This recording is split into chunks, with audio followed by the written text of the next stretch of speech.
Alhamdulillah wassalatu wassalamu ala Rasulillah wa ala alihi wa ashabihi wa mawalah. La haula wa la quwata illa billah.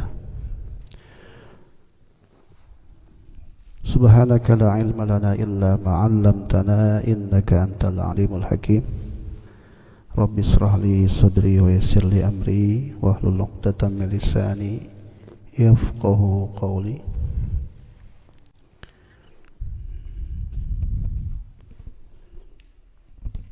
Amma ba'd, hadirin yang insyaallah dirahmati oleh Allah.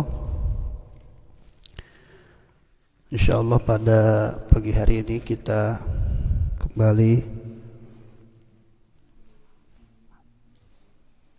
bermuajah dalam bingkai ilmu. Semoga Allah Subhanahu wa taala senantiasa menganugerahkan kepada kita semuanya istiqomah, ya. Bersalawat kita kepada junjungan Nabi besar Muhammad sallallahu alaihi wasallam, kepada keluarga, para sahabat, mengharap kepada kita semua insyaallah, kepada keluarga kita senantiasa mendapatkan syafaat insyaallah di yaumil akhir, ya. Hadirin rahimakumullah, kita melanjutkan sekarang pada pembahasan faslun fi umurin tukhalifu fiha al-mar'atu ar-rajula fi shalah. Kita masuk pada pembahasan selanjutnya, teman-teman. Setelah kita berikhtiar untuk menyelesaikan pembahasan tentang rukun, kemudian tentang sunnah di dalam persoalan salat, sekarang kita masuk pada perbedaan antara lelaki dan perempuan di dalam salat.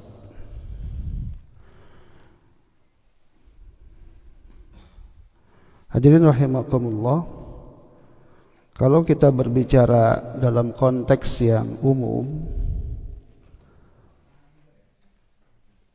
sebenarnya kita akan mendapati bahwa perbedaan antara laki dengan perempuan tidak hanya di dalam persoalan salat, ya.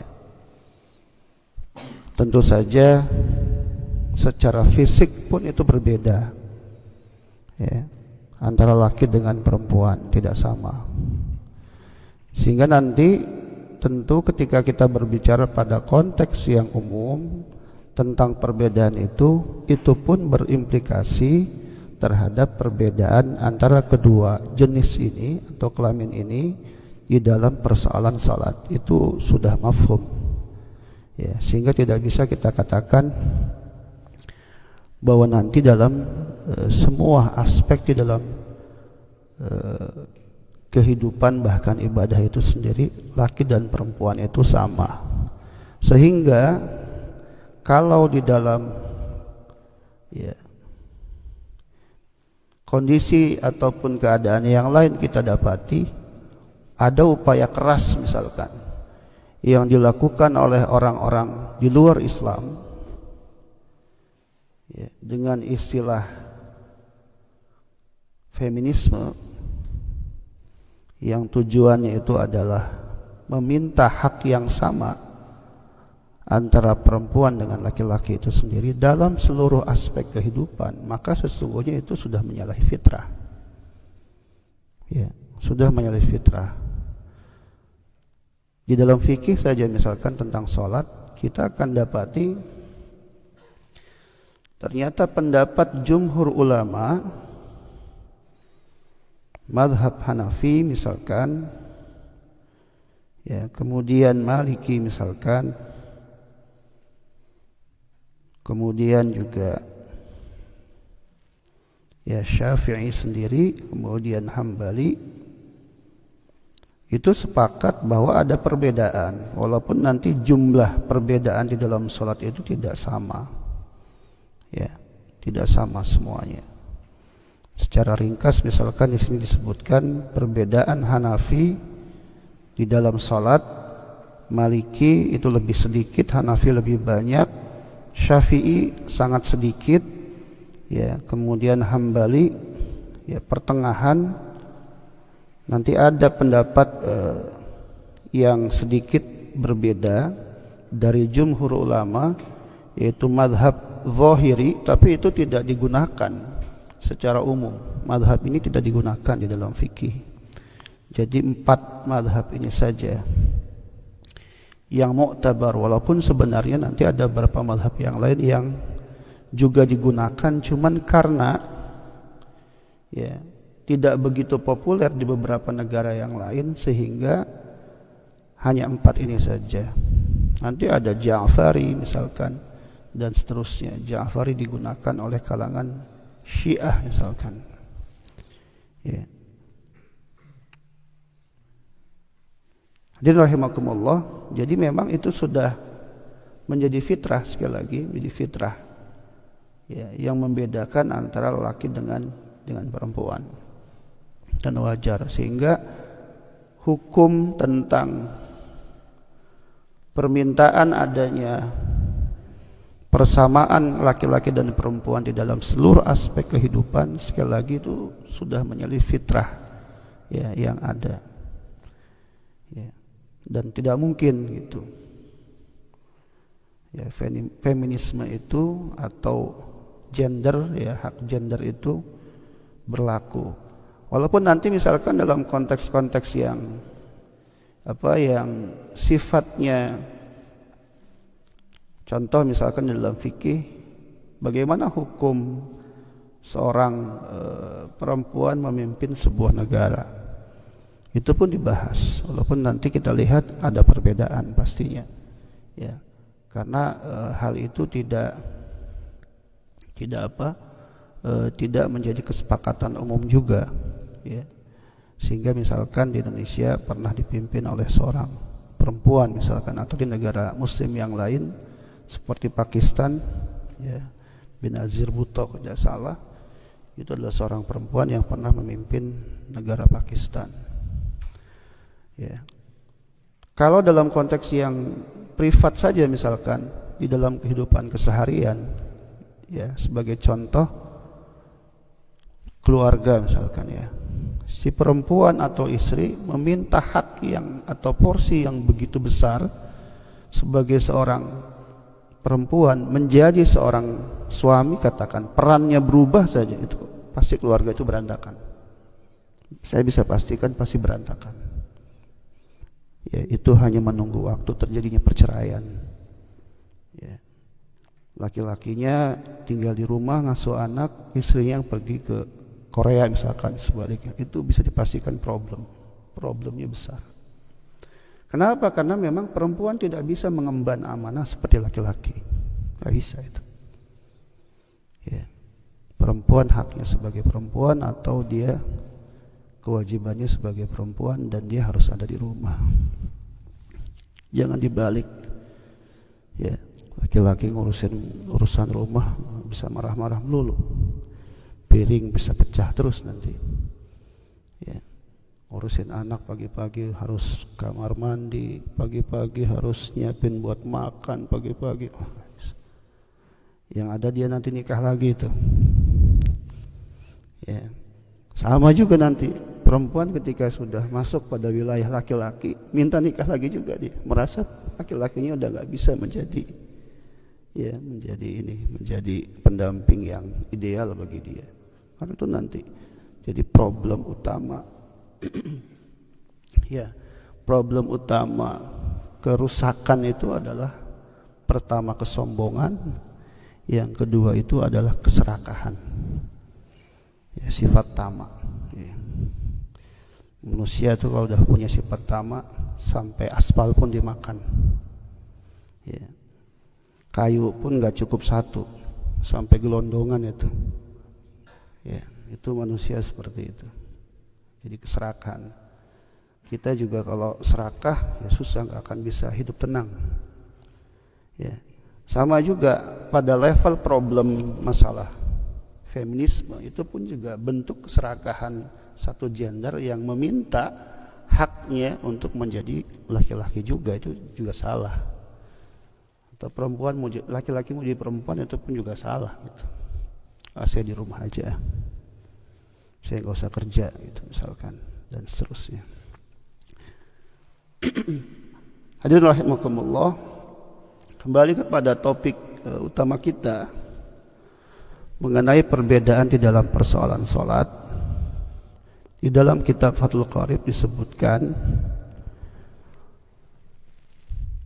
wal mar'atu tukhalifur rajula fi arba'ati asya'.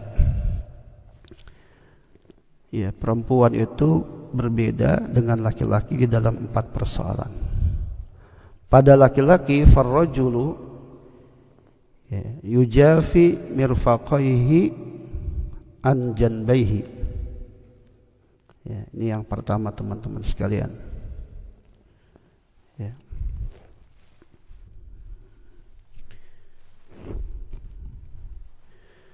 Yang pertama adalah yujafi mirfaqaihi an janbaihi.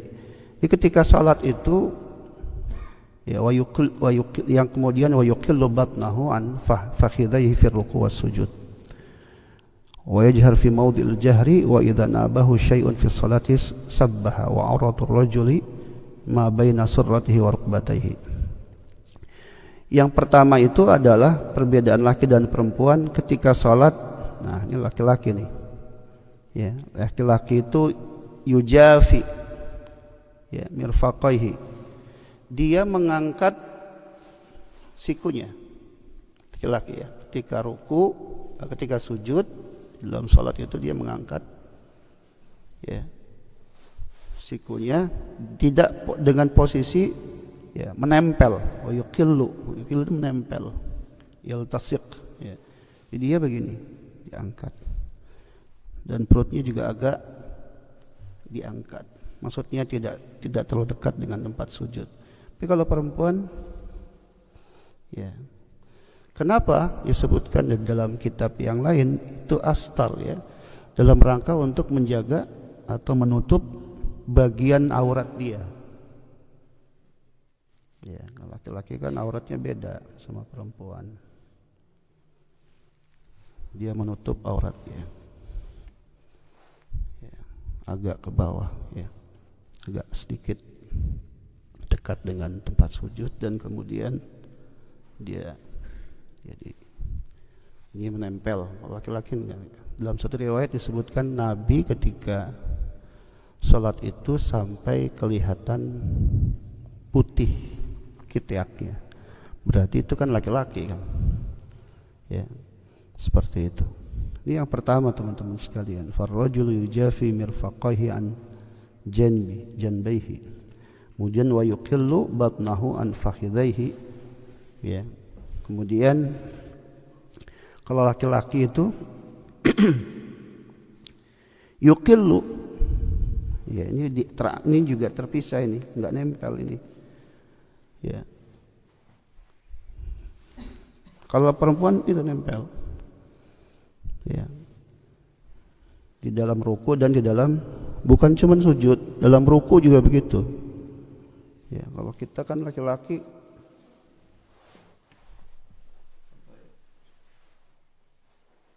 gini kan, perempuan dia lebih privat lah, lebih privat dibanding laki-laki. Apa ilatnya? Ilatnya itu adalah menjaga aurat yang dimiliki oleh perempuan ya.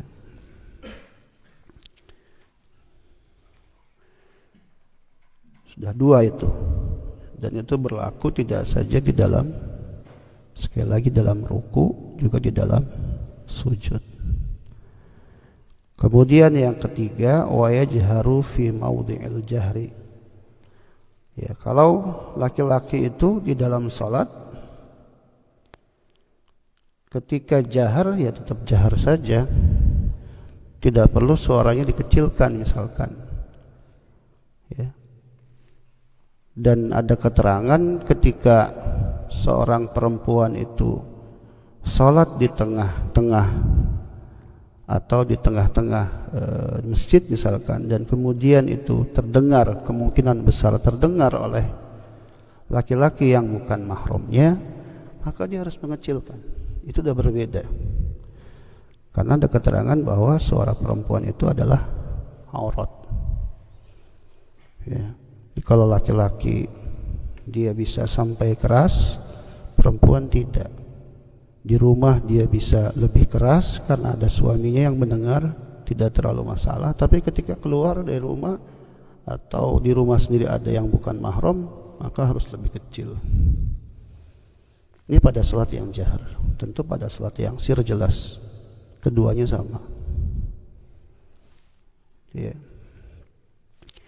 Kemudian wa inna bahu syai'un fi sholati sabha. Laki-laki kalau misalkan salat berjamaah, imam, ya, posisinya ada kekeliruan misalkan, maka laki-laki mengingatkan dengan bertasbih, sabbah, subhanallah,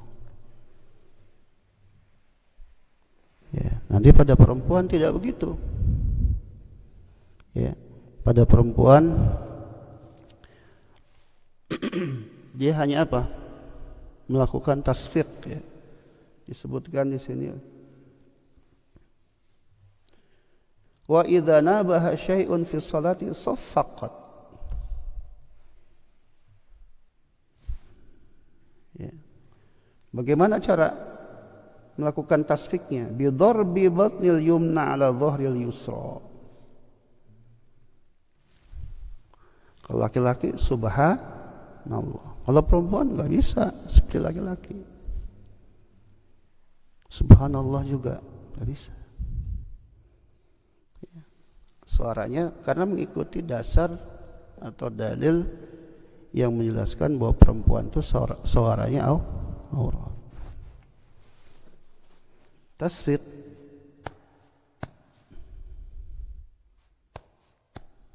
itu aja. Ya. Nanti di dalam sholat berjamaah saja antara perempuan, ya, di antara sesama perempuan itu, kalau laki-laki kan sholatnya imamnya berada di mana? Di depan. Kalau perempuan bukan, di tengah. Ya, itu udah beda. Ya. Ya, jadi jangan minta. Pernah ada kasus di Eropa, namanya Aminah Wadud, ya teman-teman kalau pernah mengikuti itu. Ada satu perempuan di Amerika namanya Aminah Wadud. Ya, ini tadi, ya, feminisme masuk dalam wilayah agama atau masuk dalam wilayah yang dia itu ibadah mahdhah. Jadi melakukan sholat berjamaah, dan itu sholat Jumat, perempuannya jadi imam. Itu di Amerika pernah terjadi, dan itu sangat kontroversi. Ya. Namanya Aminah Wadud, muslimah tapi berpikiran liberal, ya, yang dia menganut paham feminisme itu, menganggap bahwa laki dan perempuan setara dalam seluruh aspek kehidupannya. Repot kalau semuanya sama itu, ya. Dia pipis aja udah beda sama kita, ya. Repot lah, nggak mungkin lah kalau dijelaskan sangat rinci, ya, teman-teman paham lah. Jadi itu pernah dilakukan dan sangat melanggar. Nggak mungkin satu imamnya perempuan, ya. Yang kedua itu adalah sholatnya itu tidak membedakan laki dan perempuan, dicampur di satu. Itu tahun berapa itu saya? Masih kuliah itu saya. Start 2000-an lah, 2000 awal gitu. Itu nggak bisa itu teman-teman. Itu melanggar. Ya. Islam itu, ya, sangat tertib di dalam segala hal. Jangan tanya agama yang lain. Tidak ada yang setertib Islam. Semua diatur di dalam Islam itu. Ibaratnya masuk kamar mandi sampai keluar, ya, mulai bahkan dari urusan yang sangat pribadi sampai urusannya yang sangat luas, politik katakan, atau kemudian bernegara, itu semua diatur di dalam Islam. Makanya kerusakan yang terjadi di dalam berkehidupan ini menurut saya karena kita semakin jauh dari agama, semakin jauh dari kitab suci kita. Kitab suci kita hanya menjadi mahar saja, tapi nggak pernah membuat kita mahir, semakin cerdas. Kalau dia dijadikan sebagai petunjuk kehidupan kita, way of life, itu ya, world view kita di dalam semua aspek kehidupan kita, kita hidup enak, tenang. Negara Islam, Al-Qur'annya jadikan pedoman walaupun tidak sampai 100% misalkan. Tenang hidup kita. Semuanya dipandukan kepada itu. Distortasi hutan bagaimana di dalam Islam itu udah jelas semuanya.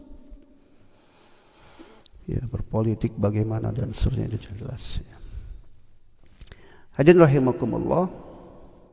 Itu ya, wa idza nabahu ya. Sampai mana tadi? Wa idza nabahu syai'un fi sholati sabbaha. Ya, ini laki-laki ya.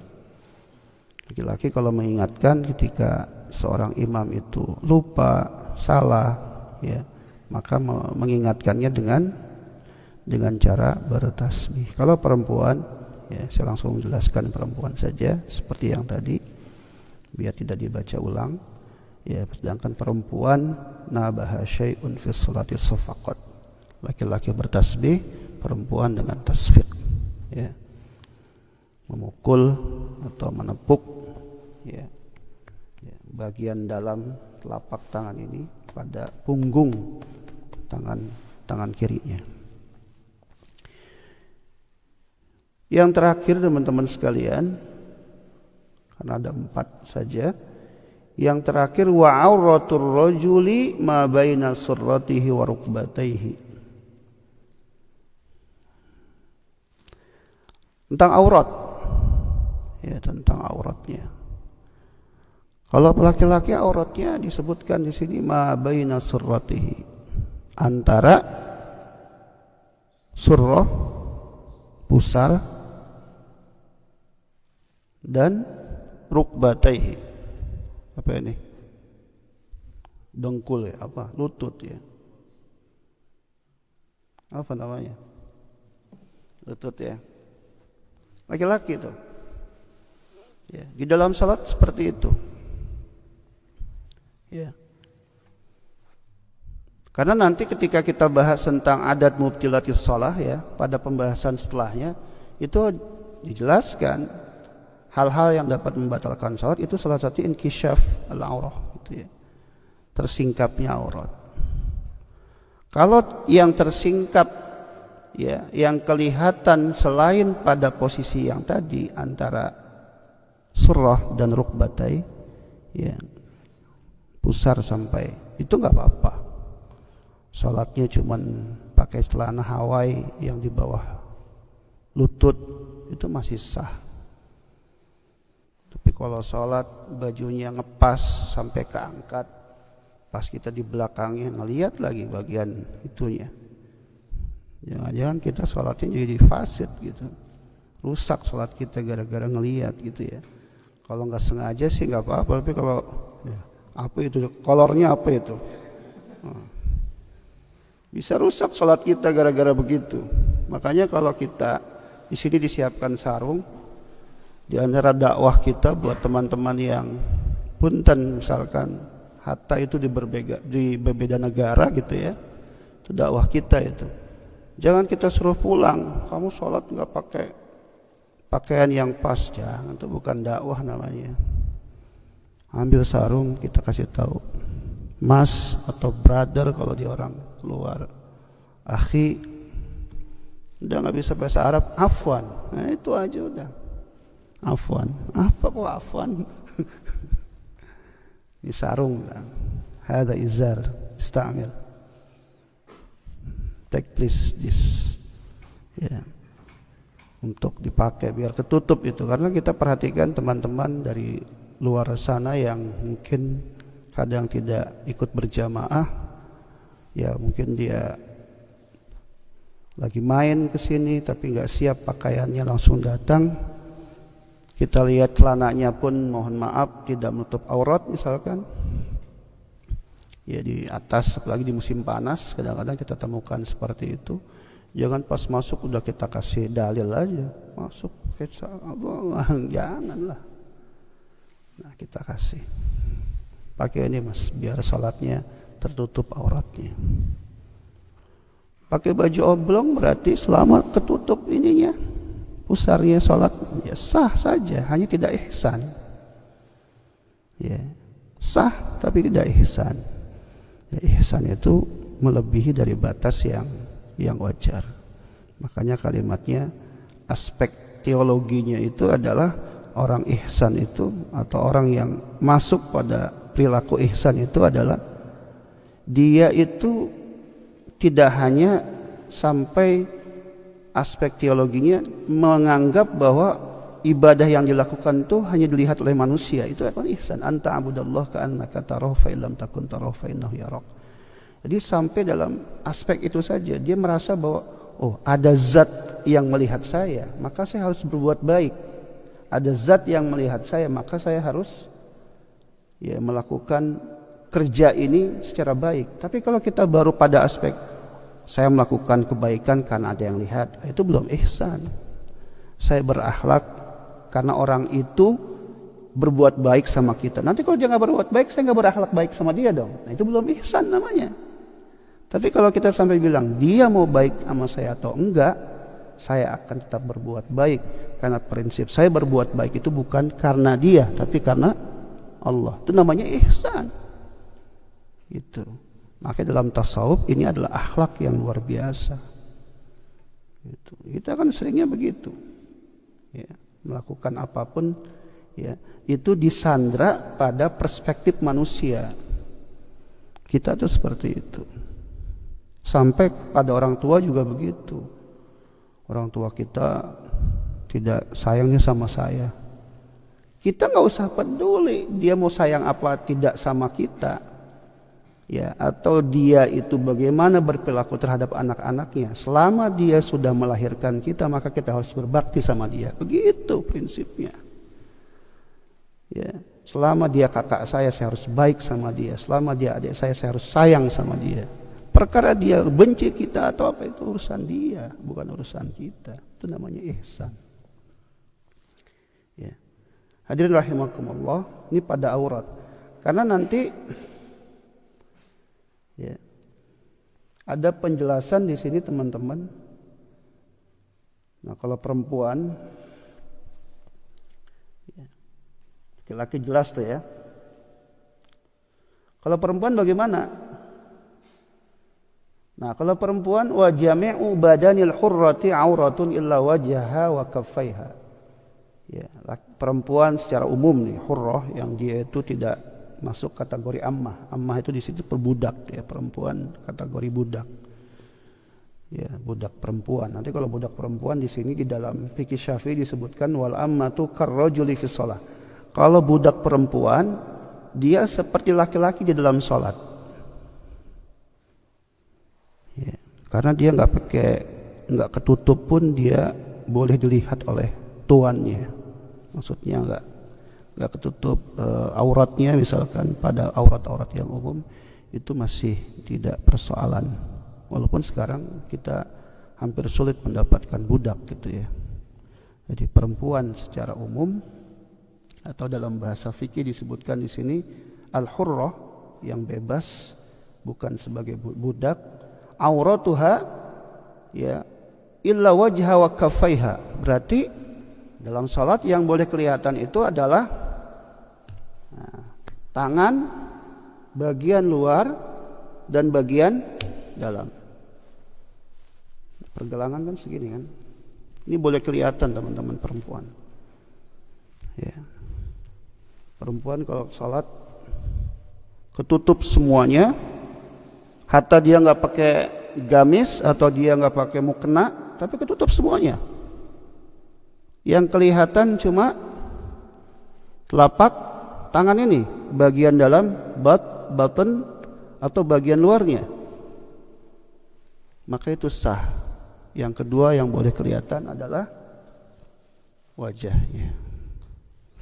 Karena nanti di madhab Syafi'i ini teman-teman nih, di luar sholat, ya, di luar sholat di madhab Syafi'i itu sebenarnya, walaupun ini bukan jumhur Syafi'i ya, bukan mayoritas Syafi'i. Mayoritas Syafi'i di luar sholat itu sama seperti sholat, di luar sholat sama seperti sholat. Jadi semua itu aurat kecuali muka dengan telapak. Ya. Sedangkan di dalam madhab Syafi'i atau pendapat ulama Syafi'i yang lain itu sampai menutup bagian mukanya. Kita bilang sekarang pakai niqab, itu sebenarnya juga bagian dari madhab Syafi'i. Hanya tidak jumhur atau tidak mayoritas, sehingga kita nggak bisa bilang itu pakai pakai niqab orang Salafi dia. Padahal madhab Syafi'i ada. Ya. Ustadz Syihab itu anaknya mondok, katanya perempuan-perempuannya pada pakai niqab itu di pesantrennya. Ya karena memang dalam madhab Syafi'i itu ada, hanya tidak populer karena bukan pendapat jumhur. Sedangkan jumhurnya atau mayoritas ulama Syafi'i itu adalah seluruh aurat, ya, kecuali yang terlihat adalah bagian muka dan bagian, ya, muka juga bukan semua, ini enggak sampai sini ya teman-teman ya, paling bagian sini saja. Ini juga diusahakan. Ini kan karena nanti suka ada rambut yang keluar. Ini kan ini enggak kelihatan ini. Itu ya. Ya, pendapat yang lain juga di kalangan Syafi'i itu boleh terlihat telapak kakinya di luar salat. Ya, atau madhab yang lain mengatakan itu. Sehingga kalau ada perempuan yang nggak pakai kaos kaki misalkan di luar, itu pun kita jangan langsung menghukumi auratnya kelihatan, karena di madhab yang lain pun itu ada yang membolehkan terlihatnya bagian kaki. Itu ya. Ya, biar kita tawassut atau kita tuh yang i'tidal di dalam persoalan ini, moderat ya, tidak kemudian lantas terlalu kaku dalam persoalan ini. Yang penting buat perempuan itu adalah salah satunya berdasarkan dalil di dalam Al-Quran, tidak sampai tabarruj yang hari ini semakin banyak, ya, pakai make up berlebihan sampai udah nggak bisa bedain muka aslinya sama muka, ya, yang baru gitu ya. Kok diginiin make up semua ini, padahal sudah keriput gitu, ya. Atau pakai baju udah pakai jilbab, yang maju makin maju juga, sama juga itu, sama saja seperti tidak menggunakan penutup aurat itu sendiri. Karena perempuan itu begitu dijaga di dalam agama kita, ya. Sebab itu teman-teman kalau punya anak perempuan dijaga betul, dijaga betul. Kenapa? Ya karena dalam hadis disebutkan, ini perempuan ngomongnya hadisnya, ya, kalau seorang laki-laki atau seorang ayah punya anak perempuan, anaknya solihah, surga insyaallah, jaminannya surga. Satu saja di rumah ada anak perempuan, dijaga betul. Bahkan nanti ketika punya pasangan atau punya suami yang soleh, betul-betul dijaga, ya, insyaallah itu jadi, ya, syafaat kita juga, ya, menjadi penolong kita juga di yaumil akhir, bahwa dia akan menjadi syafaat, ya, kesalehannya yang membuat kita masuk ke dalam surga Allah Subhanahu wa taala. Teman-teman sekalian, saya kira ini saja, ya, terkait pembahasan pada pagi hari ini, ya. Meskipun tidak dijelaskan secara tekstual dengan membaca syarah yang ada, tapi insya Allah saya kira sudah mewakili. Sebenarnya saya juga ini punya beberapa saya baca madhab-madhab yang lain, tapi sekira dah dibahas tadi walaupun tidak secara secara menyeluruh. Kalau ingin disampaikan sedikit saja di sini di dalam saya pakai chat GPT ini sangat membantu. Al-umur tukhalifu fiha al-mar'atu ar-rajul fi shalah, sebagai tambahan ya. Pertama di dalam azan dan iqamah. Ya. Ar-rajul yusannu lahul adzan wal iqamah. Yang melakukan azan itu disunahkan siapa? Laki-laki dan perempuan. Ya, di dalam salat berjamaah. Ya, misalkan atau di dalam pelaksanaan azan ketika ada masjid dan seterusnya. Sedangkan perempuan la yusra' lahal adzan wal iqamah 'inda jumhuril ulama. Sedangkan perempuan itu tidak disyariatkan melakukan azan atau iqamah ya, menurut jumhur ulama. Kalau di kalangan perempuan sendiri iqamah tidak apa-apa. Ya, misalkan di pesantren ya iqamah apa-apa. Tapi dia datang ke masjid pesantren azan Allah gitu, enggak. Ya, perempuan enggak seperti itu. Kemudian yang kedua perbedaannya tentang al-jahr wal israr dalam salat tadi, jahar dan sir dalam salat, seperti yang tadi saya jelaskan. Kemudian yang ketiga ringkas saja, as-satru wal libas, tentang masalah aurat dengan pakaian, itu berbeda. Ya. Karena di antara yang dilaknat di yaumil akhir itu salah satunya, dan ini mulai juga merebak sampai negara Islam ya, negara kita itu, tentang masalah LGBT. Ini luar biasa ini. Itu secara fikih ya, dalam fikih yang dasar itu sudah dikasih tahu memang beda laki sama perempuan itu ya. Sekarang banyak laki-laki kayak perempuan, perempuan kayak laki-laki, nauzubillah ya. Kemudian tentang sifatur ruku was sujud tadi kita sudah jelaskan, juga termasuk perbedaan. Kemudian ya ada tambahan di sini, al-julusu fis shalah, tata cara duduknya. Nanti kita temukan misalkan dalam madhab yang lain, perempuan ternyata boleh duduknya dengan cara apa? Sila, bersila, mutarabbi'ah. Ya. Walaupun dalam fikih Syafi'i itu tidak ada. Ya. Bahkan bukan mutarabbi'ah saja, dia bisa duduk seperti kalau duduk biasa tuh, kayak perempuan. Kayak tadi malam saya ngisi itu, karena udah kecapean kali ya, duduknya kayak perempuan tuh. Itu ya. Itu di dalam madhab yang lain ada yang membolehkan dengan cara seperti itu duduknya perempuan. Ya. Kemudian yang selanjutnya yang keenam, at-tasbih 'indal khata', cara mengingatkan ketika sholat. Tadi sudah jelaskan juga. Ini hanya tambahan saja. Perempuan dengan cara tasbih, laki-laki dengan cara mengucapkan subhanallah. Intinya laki-laki dengan ya perkataan, perempuan hanya dengan gerakan. Ya. Kemudian tentang imamah, tentang imam salat ya, tadi saya sudah jelaskan. Laki-laki di depan, perempuan di tengah. Ya. Terakhir perbedaan laki sama perempuan yang umum saja, tentang masalah haid dan nifas. Perempuan nifas sama haid, laki-laki jangan minta jatah ya. Ya, minta haid misalkan, dan itu berat memang. Kenapa Islam itu sampai secara psikologi teman-teman ya. Mungkin teman-teman yang belum nikah belum tahu. Jangan kaget nanti. Perempuan tuh kalau PMS, kalau lagi haid itu tingkat psikologinya turun. Ya, kemudian juga fisiknya menurun, sampai sholat saja saat itu kan nggak perlu kan ketika haid kan, karena memang psikisnya menurun, gampang marah misalkan segala macam. Begitu luar biasanya agama kita. Ya, sampai sisi-sisi itu saja diperhatikan. Laki-laki jangan gampang marah banget sih nih. tiba-tiba belum waktunya ngirim uang, minta uang dikirim lagi, itu jangan-jangan juga lagi head. Gitu kan? Masalah kecil jadi marah-marah dia. Kita paham aja laki-laki, oh iya lagi head, jangan-jangan nih. Karena rumusnya itu laki-laki nggak pernah benar, walaupun dia benar, selalu salah gitu laki-laki.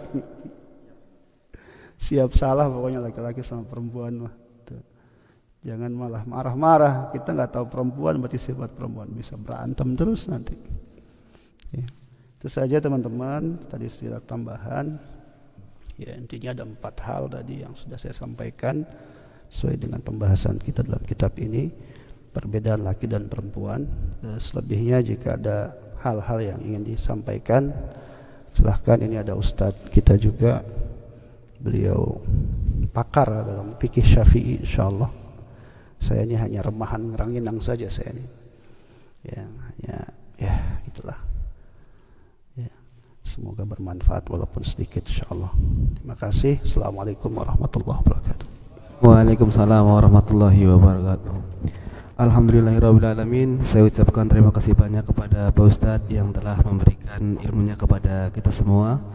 Baik, untuk teman-teman, kita memasuki sesi tanya jawab. Apabila teman-teman mau bertanya, kita buka 3 ataupun 2 pertanyaan dengan mengangkat tangan. Monggo. 1, 2. Monggo langsung.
Ayatan. Waalaikumsalam warahmatullahi wabarakatuh.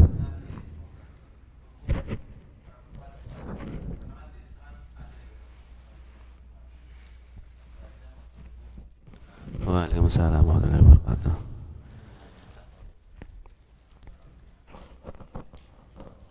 Jawaban saya salah, nanti dibenerin sama Ustaz. Teman-teman sekalian, di awal tadi saya sudah menyampaikan hal-hal yang sifatnya umum ya, tentang masalah posisi perempuan. Akan tapi sekali lagi nanti di dalam wilayah-wilayah tertentu bukan berarti semuanya muttafaqun alaihi atau semuanya sifatnya sepakat gitu ya. Nanti ada perbedaan-perbedaan pendapat di dalam masalah fikih itu sendiri. Contoh misalkan saya ya mengizinkan istri saya bekerja, bisa saja nanti ada suami yang lain tidak mengizinkan, pakai dalil yang ini misalkan ya. Karena nanti ketika kita berbicara dalam konteks fikih itu yang pertama istihad teman-teman, baru yang kedua dalil. Jadi kita tuh mendahulukan pendapat para ulama dalam fikih seperti itu. Jadi jangan cuma membaca dalil, itu aspek kedua. Ya, aspek pertama itu adalah bagaimana para ulama memandang tentang persoalan itu. Nah, oleh sebab itu kita melihat bagaimana ulama memandang. Ya. Dan ternyata ketika kita masuk pada aspek yang kedua, bicara dalil, dalil itu banyak nanti. Dalam memutuskan satu persoalan, kita harus kumpulkan dulu dalil-dalil yang berkenaan dengan masalah itu.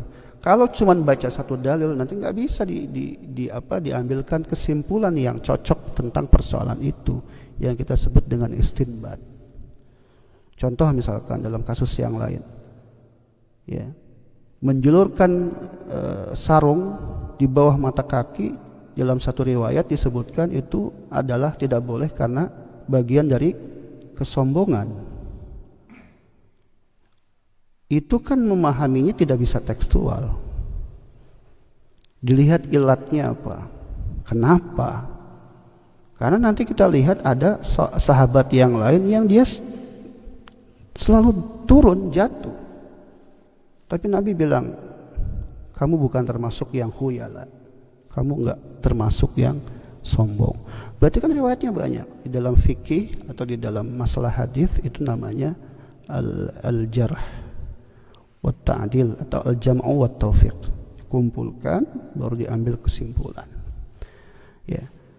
Itu ya. Jadi perbedaan itu niscaya ada, sehingga nanti kalau saya ngasih pendapat yang itu berbeda dengan pendapat ulama yang lain, itu pun bisa saja terjadi, ya, seperti itu.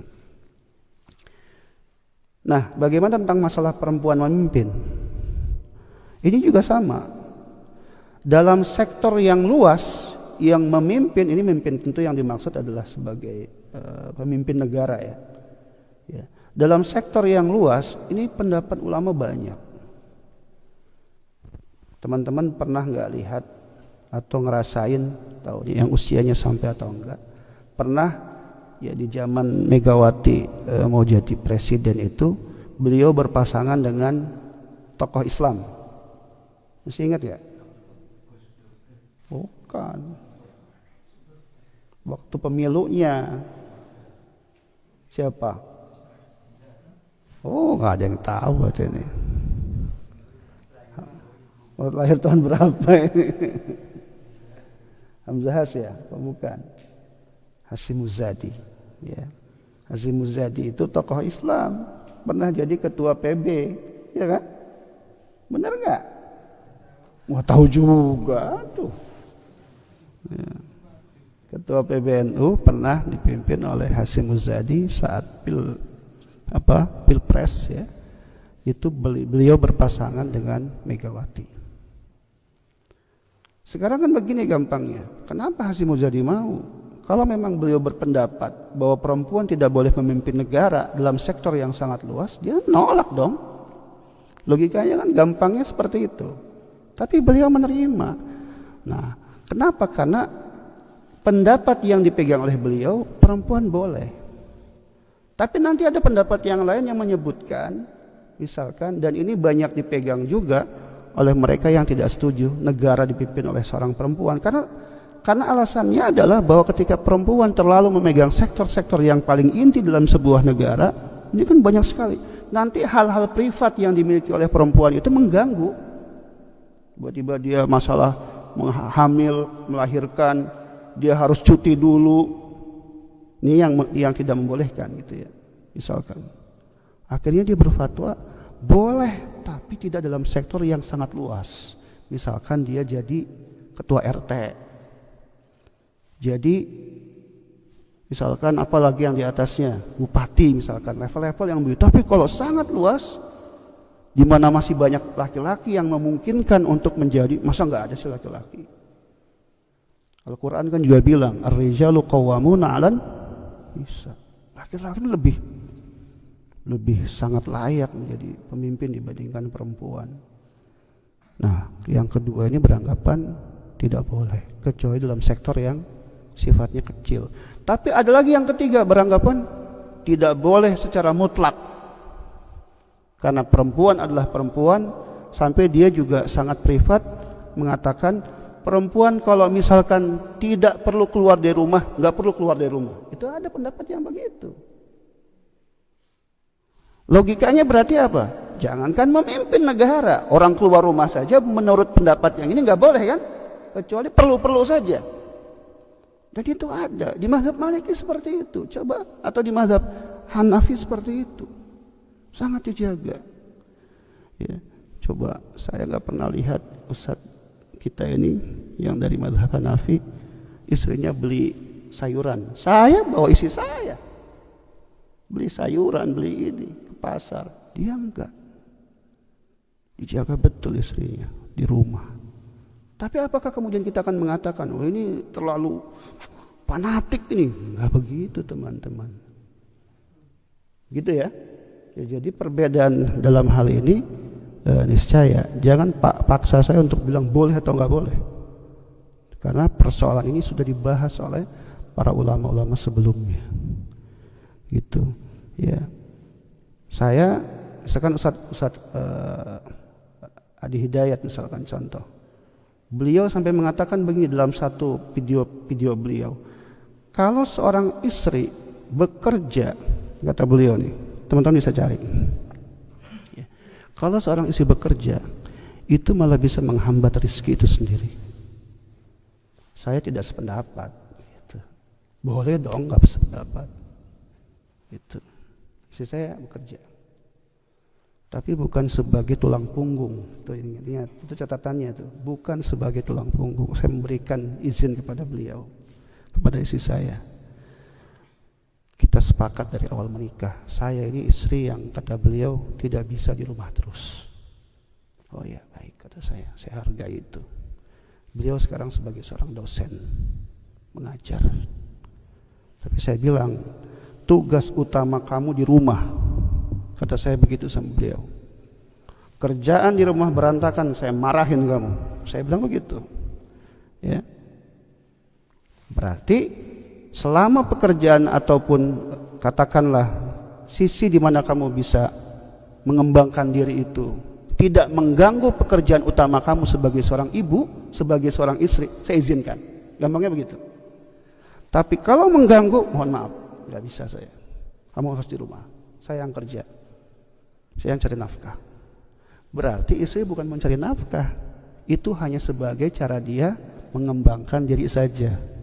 Sampai sekarang sertifikasi dosen terus saya arahkan pelan-pelan. Bentar lagi mau S3 doanya ya, biar ilmunya bermanfaat.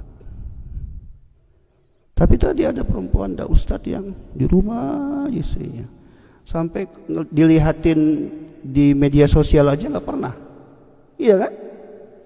Tapi saya nggak begitu, nggak sampai seperti itunya. Tapi apa kemudian kita menganggap yang ini strict atau yang ini ekstrim, yang ini enggak? Enggak bisa begitu, karena ternyata masing-masing punya dasar ataupun dalil. Itu ya. Ya, mudahnya dalam masalah ini ada perbedaan pendapat teman. Ya khususnya Mas Rifai yang bertanya. Kemudian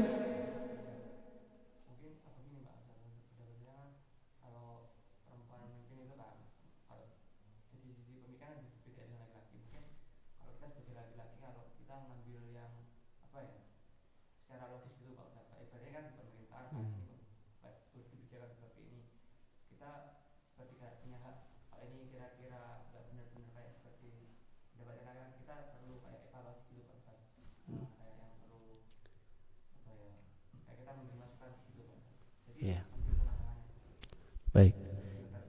Iya, jadi intinya memang perempuan menurut jenengan tidak mungkinlah jadi pemimpin. Jenengan berarti mengikuti fatwa yang tidak mungkin jadi pemimpin, itu mutlak. Ya. Kalau pendapat tadi kan yang saya sebutkan 3 itu, ada yang mutlak nggak boleh, tapi ada yang boleh dengan catatan. Ada yang boleh 100%, gitu kan? Ya, tinggal nanti mana yang cocok buat jenengan itu silahkan. Jadi di antara ulama sendiri itu sudah berbeda pendapat ya. Saya nggak mungkin mengatakan ini boleh, itu juga nggak mungkin ya. Ada catatan-catatan ya, seperti itu. Kemudian yang kedua, imam transgender. Ini saya bacakan ya, di sini ada teman-teman ya. Fikihnya menyebutkan wal khunsa kal mar'ati. Khunsa itu apa artinya? Iya, laki-laki kayak perempuan lah. Ya, cenderungnya kayak perempuan lah. Dihukumi seperti apa? Dihukumi seperti kalmar'ati, dihukumi seperti perempuan. Ya. Karena nanti digit sekali teman-teman, masalah imam ini digit ya, artinya maksudnya sangat ketat sebenarnya. Ya. Ada fikihnya tentang imam itu sendiri. Ya, nggak bisa. Bahkan imam yang mayoritas masyarakat nggak suka saja, itu kalau perlu tidak didahulukan imam yang seperti itu. Karena nanti berpengaruh, gampangnya berpengaruh dalam sholat masyarakat gitu. Ya orang jadi imam, bisa begitu nanti orang lagi sholat. Ya, masa imamnya jablay gitu. Masa imamnya gemulai gitu kan. Aduh, alhamdulillah. Nanti orang lagi sholat itu mikir macam-macam itu. Orang lagi sholat bawaannya udah gak khusyuk itu. Impactnya kan banyak sekali. Ini nanti ketika dia mau ingetinnya gaya perempuan apa gaya laki-laki ya gitu. Kan perempuan itu. Ya kan? Pada laki-laki kan bingung. Makanya di sini ya wal khuntha kal mar'ah. Tadi enggak saya baca tapi kira-kira begitu pemahamannya salah satunya. Dihukumi saja seperti perempuan. Ya, jadi kalau imamnya transgender janganlah kayak nggak ada aja. Imam itu sangat ini ya. Kita kemarin belajar dalam Imamuna itu sangat disiplin, sangat ketat.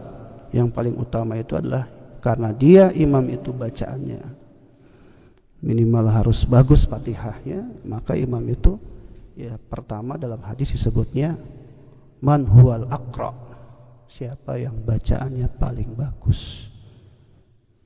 Kedua baru hafalannya paling banyak. Tapi yang didahulukan mana? Yang bacaannya paling bagus. Baru nanti yang selanjutnya. Ya. Itu ya. Jadi sederhananya atau gampangnya ya. Yang begini dibuang aja, oh jangan. Ya. Makanya teman-teman, ini juga saya ingatkan ya.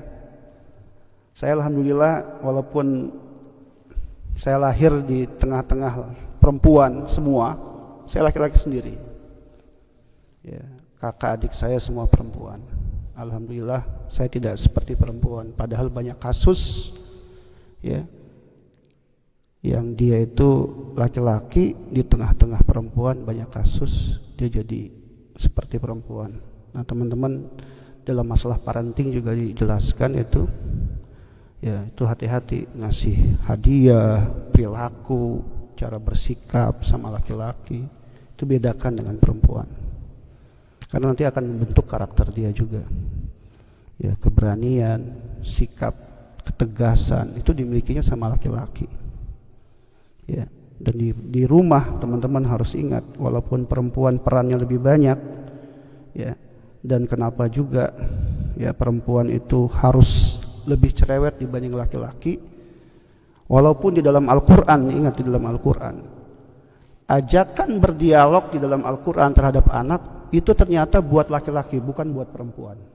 Karena laki-laki apa perempuan nggak usah dikasih tahu untuk berdialog, perempuan udah cerewet. Ya. Jadi dalam Al-Quran itu kita bisa temukan dialog antara ayah dengan anak dalam berbagai peristiwa. Kisah Ibrahim dan Ismail itu kan bapak dengan anak. Ya, berarti itu laki-laki diminta banyak berperan untuk terhadap apa? Terhadap dialog antara anak dengan bapaknya itu atau bapak dengan anaknya. Jangan sampai kita jadi laki-laki atau seorang ayah yang diem aja. Gimana Pak? Gimana ya? Udah terserah mama aja. Ya, udahlah terserah mama aja. Itu bukan laki-laki itu. Nanti kalau anaknya lahir kayak seperti perempuan, jangan kaget. Ya, atau dia nggak tegas seperti laki-laki, jangan kaget. Gitu. Padahal dia laki-laki. Ngomongnya gemulai-gemulai, jangan kaget. Itu ya. Itu ya teman-teman ya. Yang kedua itu Mas. Yang ketiga, bagaimana ikut jihad? Ya, boleh apa enggak? Boleh. Ya. Nanti pemanfaatannya bisa buat bukan pada bidang-bidang laki-laki.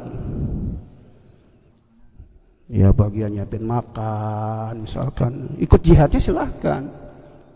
Ini menjawab juga Tony ini. Bagaimana perempuan boleh nggak sholat berjamaah? Boleh. Kalau dia boleh sholat berjamaah, berarti dia juga boleh sholat Jumat. Boleh. Silahkan. Apa salah satu manfaatnya? Dia bisa dengar ceramah atau khutbah saat itu. Begitu pentingnya khutbah Jumat itu, dan selalu dikaitkan dengan takwa, karena yang paling penting itu dalam kehidupan adalah bertakwa. Jadi boleh perempuan itu. Ya, walaupun nanti ada riwayat-riwayat yang lain menyebutkan kalau kondisinya aman, berangkatnya dengan mahram dan seterusnya, misalkan. Tapi prinsipnya boleh.